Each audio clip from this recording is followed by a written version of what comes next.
नमस्कार मित्रों। जीवन में केवल जोश ही नहीं बल्कि होश की भी काफी महत्वपूर्ण भूमिकाएं होती है जीवन को बनाने के लिए। मैं पीएस लाल ज्योतिष चैनल में आप सबको हृदय की गहराई से बहुत बहुत स्वागत है, अभिनंदन है। और ये आपका अपना चैनल है।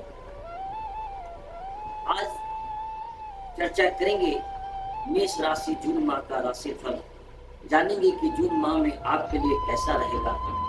आपका स्वास्थ्य, शिक्षा, वैवाहिक जीवन, भाग्य, करियर, व्यापार और शिक्षा कैसा रहेगा।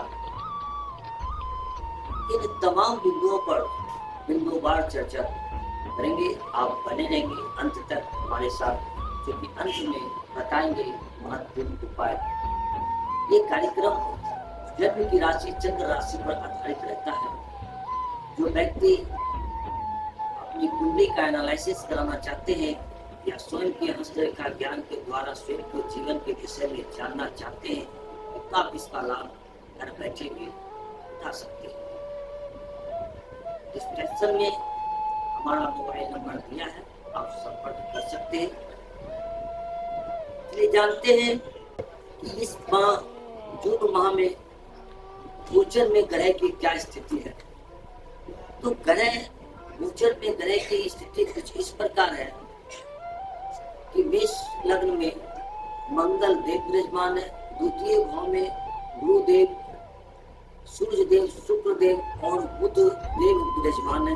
अर्थात 4 ग्रह द्वितीय भाव में विराजमान है। छठे भाव में केतु देव विराजमान है, एकादश भाव में शनि देव विराजमान है और द्वादश भाव में राहु देव विराजमान है।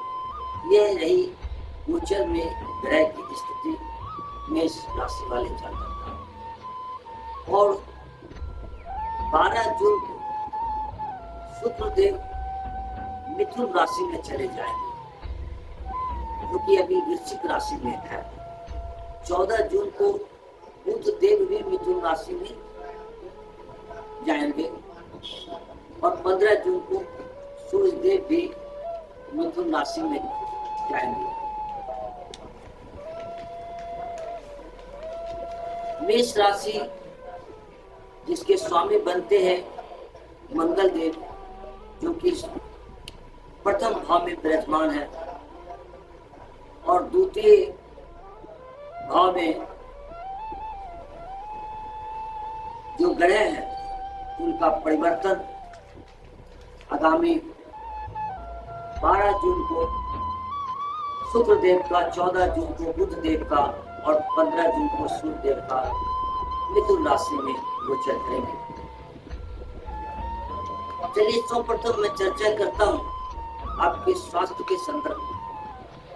तो चूंकि प्रथम भाव के स्वामी प्रथम भाव में उपस्थित है, यह महीना आपके लिए स्वास्थ्य के दृष्टिकोण से अच्छा है, बेहतर है, क्योंकि मंगल देव स्वयं ही राशि में है। और यदि पूर्वार्थ में कोई स्वास्थ्य संबंधी समस्या से आप परेशान थे तो अवश्य इस माह में, इस कालखंड में आपको निजात मिलेगा, राहत मिलेगा। जून के महीना में आपको काफी राहत अवश्य मिलेगा स्वास्थ्य के दृष्टिकोण से। चलिए हम चर्चा करते हैं शिक्षा कैसा रहेगा। तो चूंकि पंचम भाव होता है शिक्षा का और इसके स्वामी देव तृतीय भाव में गुरु, शुक्र, बुध, सूर्य के साथ बैठे। इस कालखंड में विद्यार्थियों को अपनी पढ़ाई पर विशेष ध्यान देना होगा। बावजूद आप अच्छा करेंगे, क्योंकि शनि देव की दृष्टि है पंचम भाव पर, इसलिए आपको थोड़ा मूडी स्वभाव होगा। अर्थात कभी कभी मन उच्चाटन की स्थिति भी हो सकती है। कभी कभी आप पढ़ने वक्त डिस्टर्ब अनुभव कर सकते हैं। किसी न किसी कारण से शिक्षा प्रभावित रह सकता है। अतः इस कालखंड में अपनी शिक्षा पर विशेष बल दें। चलिए जानते हैं प्रेम प्यार संबंध कैसा है। तो इसे भी पंचम भाव से ही देखा जाता है। पंचम भाव शिक्षा के साथ साथ प्यार का भी भाव होता है। पंचम भाव का स्वामी द्वितीय भाव में शुक्रदेव के साथ सूर्य देव, गुरुदेव और बुध देव विराजमान है।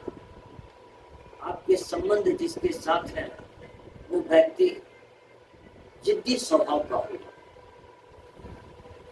वह अपने स्वामित्व का, प्रभुत्व का प्रभाव उन पर रहेगा और शनि की दृष्टि भी है, इसलिए आपस में सामंजस्य बनाकर चलेंगे। आपस में किसी भी मामला को लेकर, किसी भी बात को लेकर हट नहीं बांधेंगे, जिद नहीं करेंगे और आपस में सामंजस्य बनाकर चलेंगे। समय बेहतर गुजर जाएगा। एग्रेसिव आपके जीवन, आपके जिनके साथ प्रेम संबंध है उसे एग्रेसिव बनाएंगे। तो इन बातों को ध्यान रखें। चलिए जानते हैं वैवाहिक जीवन कैसा रहेगा। क्योंकि सप्तम भाव का स्वामी है शुक्रदेव, जो कि द्वितीय भाव प्लस सप्तम भाव का स्वामी होकर अपने ही भाव में बैठे। शुक्र की स्थिति अच्छी है। इस कालखंड में कार्य का प्रेशर रह सकता है, भाग दौड़ ज्यादा रहेगा। 12 जून से पूर्व वैवाहिक जीवन आपकी अच्छी रहेगी। चलिए जानते हैं भाग्य, कैरियर, व्यापार कैसा रहेगा। तो चूंकि नवम भाव होता है भाग्य और दसम भाव होता है कैरियर का, और नवम भाव अर्थात भाग्य भाव का स्वामी गुरुदेव 9th + 12 अर्थात नौवां और द्वादश भाव का स्वामी होकर द्वितीय भाव में बैठे हैं, जिसकी 9वीं दृष्टि 10वें भाव पर है। यहाँ भाग्य अच्छा ही रहेगा। चूंकि एक महत्वपूर्ण बात की बृहस्पति देव की दृष्टि गंगा जल की दृष्टि मानी जाती है, तो इनकी पंचम दृष्टि, सप्तम दृष्टि और नवम दृष्टि के कारण इन जातक के जीवन में और इस जून माह में विशेष प्रभाव पड़ेगा। अर्थात तो इनके जीवन में भाग्य साथ देंगे, क्योंकि पंचम भाव पर भी पड़ रहे हैं। तो आप एजुकेशन के प्रति, अपने लक्ष्य के प्रति सक्रिय रहेंगे और भाग्य भाव भी आपका साथ देगा। भाग्य भी अर्थात भाग्य भी आपका साथ देगा। लेकिन इस कालखंड में एक चीज से आपको अवश्य बचना है। 9वीं दृष्टि 10वें भाव पर है और यहाँ भाग्य अच्छा ही रहेगा, लेकिन इस माह किसी ऋण या कर्ज लेने से आप बचेंगे। और कोर्ट कचहरी का अगर कोई भी मामला है तो बड़ा ही संयम के साथ करेंगे, क्योंकि बृहस्पति देव का दृष्टि है। आप अगर संयम से तो करेंगे ही करेंगे, अवश्य निकल जाएगी। परेशानी आएगी लेकिन आप इस परेशानी से निकल जाएंगे। इस कालखंड में दूसरी बात में काफी सोच समझकर आप निर्णय लेंगे। बावजूद किसी भी प्रकार से आप कोई भी मामूली कार्य कर सकते हैं। चलिए जानते हैं कैरियर। क्योंकि कैरियर का भाव दसम भाव होता है, जिसका स्वामी अपनी राशि व अपने ही भाव में, भाग्य भाव में विराजमान है। अतः जातक का जॉब का जो भी लक्ष्य निर्धारित है वो अवश्य पूर्ण होगा। लेकिन जातक कार्य करेंगे और कुछ अपने ढंग से कार्य करेंगे।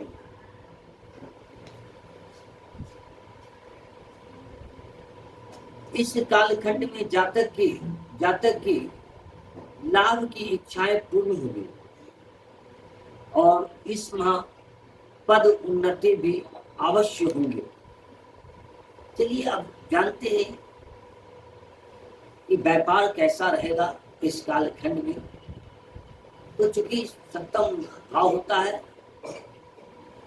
प्रतिदिन के आय का, और सप्तम भाव का स्वामी द्वितीय भाव में है, जो कि शुक्र तृतीय भाव में चले जाएंगे। 15 जून से पूर्व व्यापार अच्छा रहेगा और 15 जून के बाद व्यापार में थोड़ा प्रभावित रहेगा, अर्थात थोड़ा एफर्ट, व्यापार में एफर्ट लगाना होगा, मेहनत करना होगा, थोड़ा समझौता करके चलना होगा। क्या उपाय करने चाहिए? तो इस कालखंड में जातक को किसी तांबे पात्र से प्रतिदिन सूर्य देव को जल दे और ओम भीमी सूर्याय नमः इस मंत्र का कम से कम 27 अर्थात 27 बार जाप करें। और दूसरा,